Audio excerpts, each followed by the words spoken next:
Thank you very much, Chad, and good morning. So, we'd like to thank all of you and the conference organizers for including me. You know, listening to that list of stuff that I guess I do, I was drawn to the Sesame Street question. I have a 2-year-old son, and Sesame Street questions are much on my mind. Which one of these is not like the other? And actually, I don't think we're that divergent, but it could seem that way on the surface.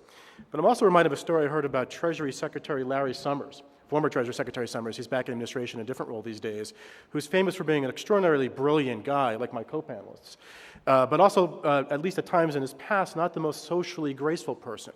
And he had an inflection point in his career, and he realized that perhaps that was going to hold him back from the heights of global leadership that I believe Larry aspires to. I'm going to change my ways. I'm back in Boston. I'm going to do things a little bit different. He's known for also great, not only his brilliance, but his focus on economics issues. I'm going to try to reach more people and talk with them and express an interest in their interests. He was walking through Harvard Yard, and he ran to someone who looked quite smart, and he said, "Excuse me, I'm just going to cut right to the chase. Would you mind telling me, what's your IQ?" And the young lady said, 200. He said, "Oh, terrific. You must be a hydrologist or a meteorologist. I'm going to get interested in that stuff. Here's my card. I'll buy you a cup of chowder sometime soon.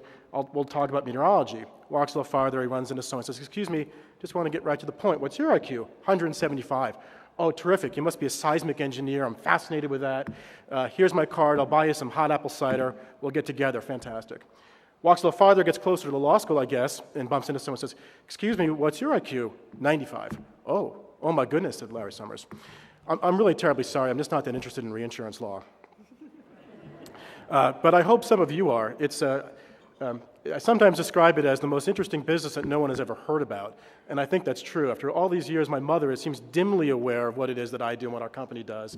She knows that it has something to do with these large loss events that show up on CNN and big insurance claims, and going to Disney World. More on that in a moment, but beyond that, it seems to escape her.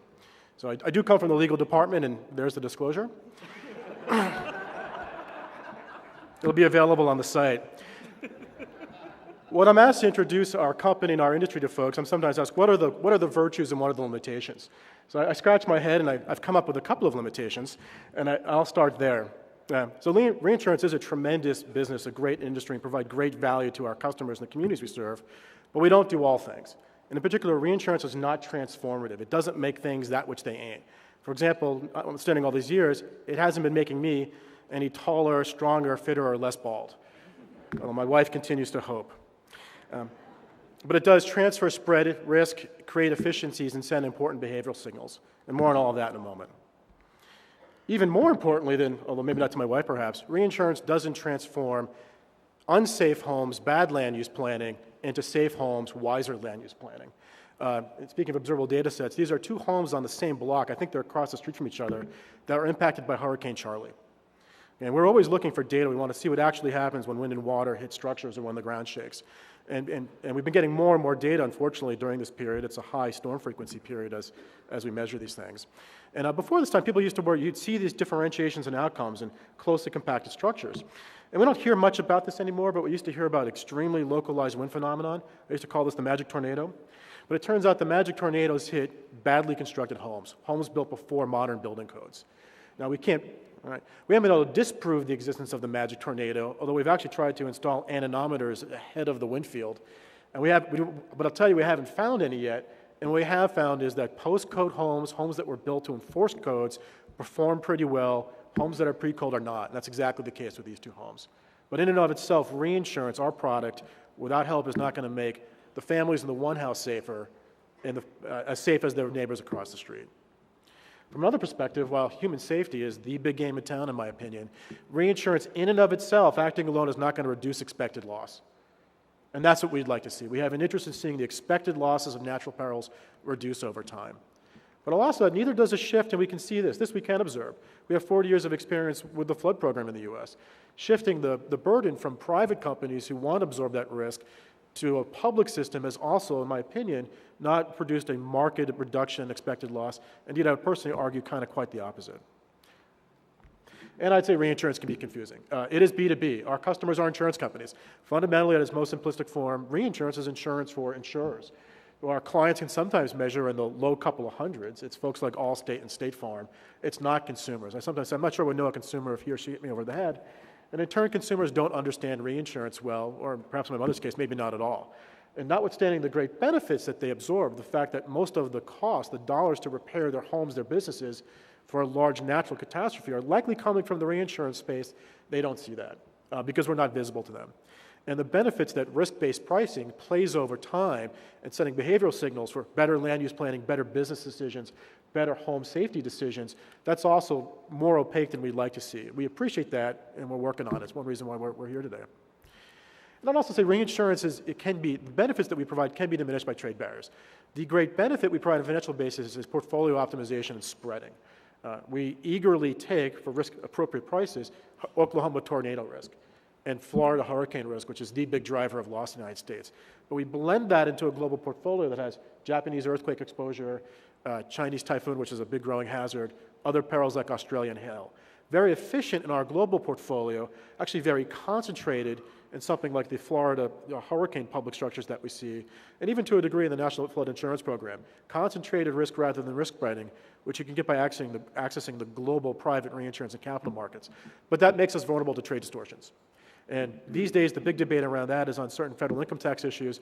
If anyone is interested in that, please grab me afterwards. But again, it's a vulnerability of our business that we're akin to, and it will deprive businesses and consumers of the U.S. of some of the maximization of the benefits that we can bring. And the economics of reinsurance can be misunderstood. I'm sure the folks in this room, people who care about floods, understand at times the perception of insurance, and therefore implicitly reinsurance, is pricey. From our perspective, what we think we're hearing is certain types of land use, certain types of construction are inherently risky, and the cost of insuring and ultimately reinsuring them is expensive. I actually think that we believe that Donald Trump owns this particular house, but the cost of insuring this house, the risk that's attached to it, and the picture tells 1,000 words here, it comes with a certain cost. Imagining that cost is not there, wishing it away, just ain't gonna make it so.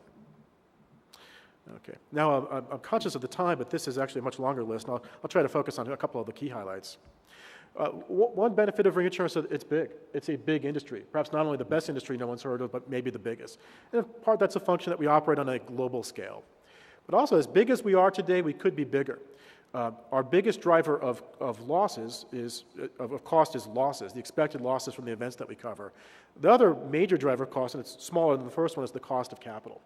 So I know it's true of us, I think it's true of our competitors broadly, but generally speaking, we've raised the amount of capital that we view as necessary and adequate to serve the current private market size that we see in existence today. If those markets change over time, we can all right-size our capital. And to the extent anyone is following this, what you see in the private reinsurance market is fairly mammoth returns of capital. But the market's elastic, and if our markets grew, there's no reason to believe we wouldn't add capital over time to support growing demand. And for folks in this room, the reinsurance market has led the way in helping Americans recover financially from recent catastrophes. And to show for the home team a bit, I've traveled here from Bermuda. The Bermuda reinsurance market alone has paid an outsized share of these perils because we have a specialist market in catastrophes. And again, folks care, I'm sensitive to time, I'd be happy to spend more time on this, but you can see some of the data here. I think importantly for this audience as well, risk-based pricing delivers key behavioral signals. It sends signals about behavior.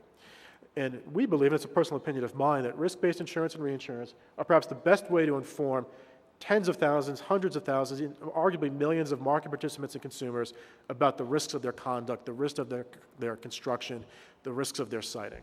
That over time, consistent risk-based pricing signals, we believe, should lead not only to reduced exposure, but enhanced human safety by rewarding people for risk-reducing activities and imposing a cost on risk-enhancing activities. More transparency around risk, we believe over time will reduce moral hazard, ought to lead to fewer inadvertent cross-subsidies, ought to relieve the drain on the taxpayers. But again, most importantly, over time, send signals and have a favorable impact on the risk of loss of human life and loss of property. In that regard, it's interesting to note that outside the United States, flood is a risk that's principally in the private markets. The recent windstorms of this quarter produced a lot of flood losses, and we are absorbing that. That's principally a reinsurance market loss. The big UK floods of recent years were principally a reinsurance market loss. And if you believe that, at least in some of these jurisdictions, we've seen better land use planning, better hydrology, better water management, I would submit that at least a portion of that, in a couple of instances, is tied to more attuned risk-based pricing related to waterborne hazards, including flood.